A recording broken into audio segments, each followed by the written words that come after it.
inspiring hatred, get heaps of hate mail. and according to new research, saving lives. Circumcision should be made compulsory.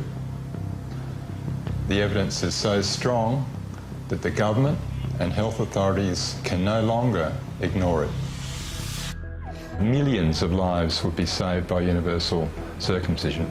The benefits exceed the risks by 100 to 1. 1 in 3 males, as a conservative estimate, will get a medical problem. Many will die if they're not circumcised. And I'm being very serious about this. Sydney University professor Brian Morris is one of the leading advocates for circumcision. He's also one of the most hated men in Australia. What does hell tomorrow mean? Well, who knows and who cares, basically. Circumcision must be advocated for reducing AIDS and the impact on cervical cancer and other conditions in women. For sure, there will be people who don't want it done, just as there are opponents of vaccination.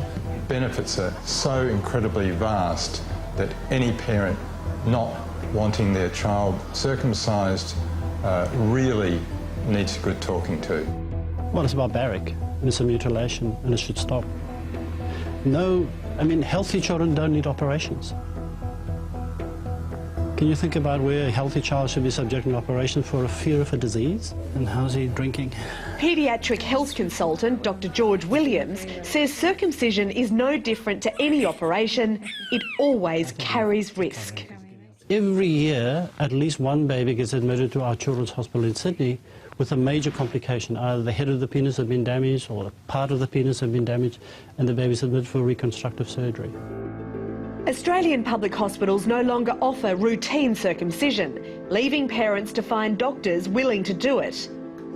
Because parents have been encouraged not to circumcise their kids, what we're now seeing is a big rise in the number of uncircumcised males entering the sexually active community.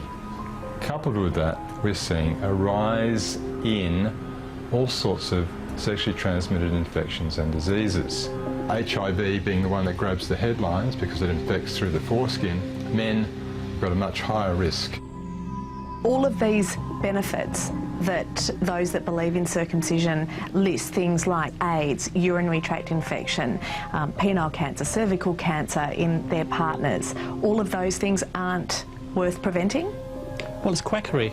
I mean, if you decide today that you don't want to have a nose because you fear that you're going to get cancer of the nose because you're exposed to sunlight, you're going to remove your nose. There are safer options to prevent disease, not surgery. Safe sexual practices. Why can't we teach that? If you want to do something in the best interest of your child, you will certainly have him circumcised.